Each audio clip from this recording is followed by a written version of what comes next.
Évangile de Jésus-Christ selon saint Marc, chapitre 7, versets 14 à 23.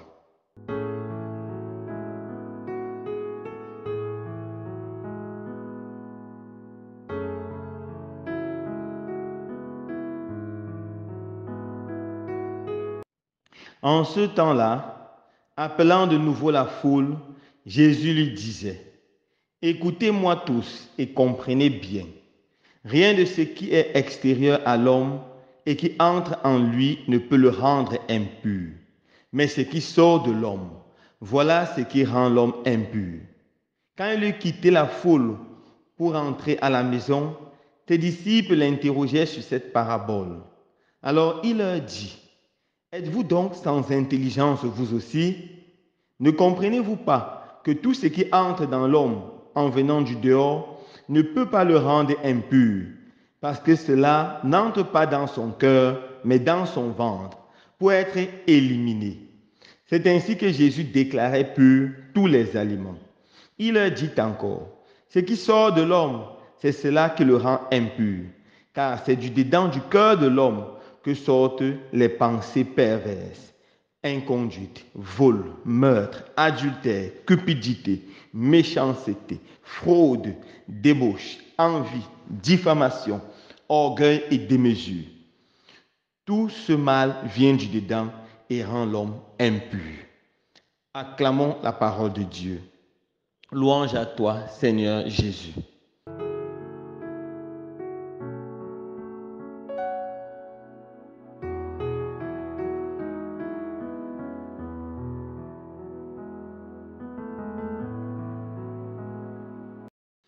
Frères et sœurs bien-aimés, dans l'évangile de ce jour, Jésus parle de pureté et d'impureté.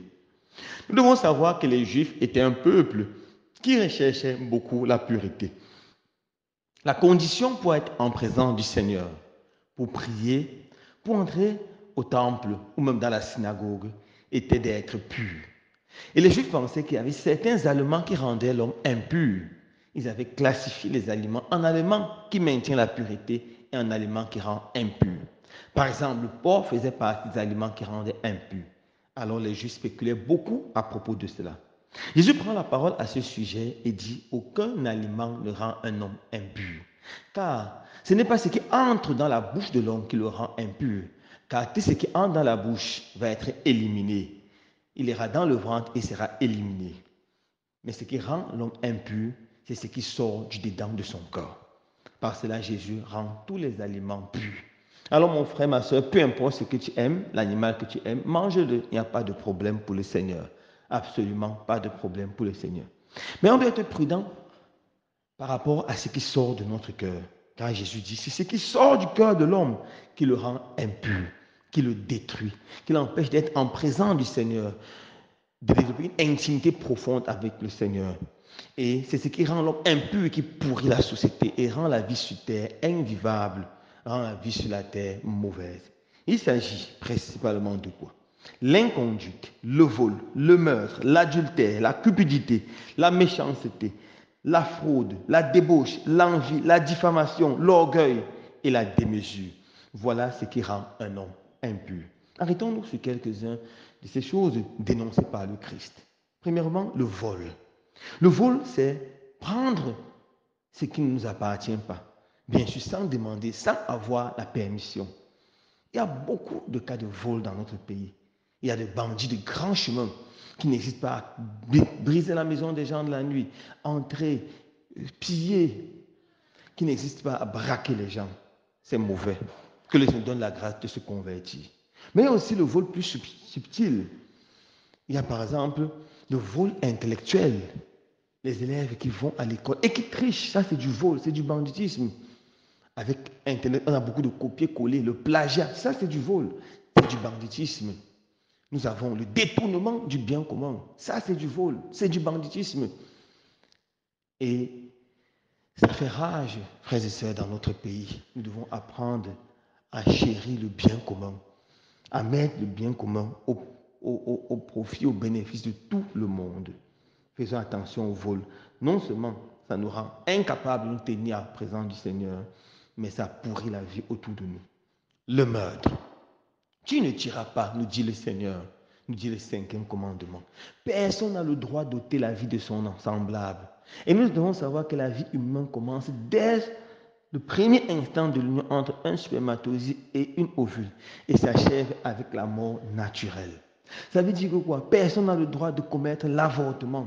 Beaucoup banalisent l'avortement, ils disent on a juste enlevé. Non, c'est un être humain. L'embryon est un être humain comme vous et moi qui demande seulement deux choses, être protégé et nourri. Il va grandir normalement.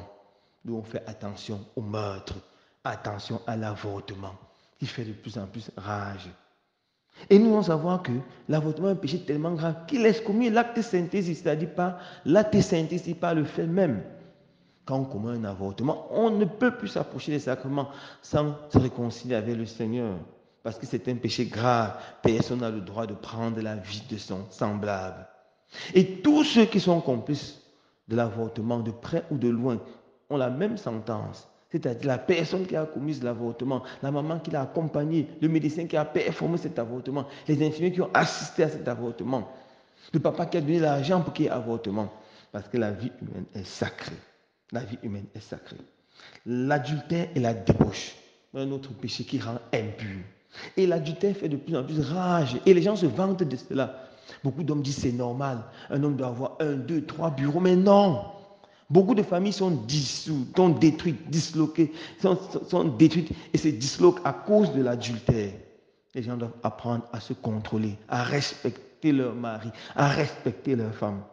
Et les jeunes étudiantes qui se plaisent de sortir avec les hommes mariés, avec des papas, et elles appellent mon sudadi. C'est mauvais, c'est mauvais. Nous devons apprendre à nous convertir, car ces comportements ne plaisent pas à Dieu. La cupidité. La cupidité, c'est l'amour maladif de l'argent. Le cupide veut l'argent encore et encore. Il est capable de tout faire pour avoir de l'argent. Et c'est pour nous mettre en garde. L'amour de l'argent, c'est la source de tous les maux. C'est la racine de tous les problèmes. La racine de la misère dans ce monde. Non, mes frères et sœurs bien-aimés, l'argent n'est pas la plus grande valeur. Il y a des valeurs plus grandes que l'argent. Par exemple, la fraternité. C'est terrible quand un papa apprend à ses enfants qu'il n'y a que l'argent. Car même s'il laisse des milliards, après la mort, les enfants vont s'entretuer pour cet argent. Apprenez à vos enfants à s'aimer comme les frères. Apprenez à vos enfants à se respecter. Montrez d'autres valeurs.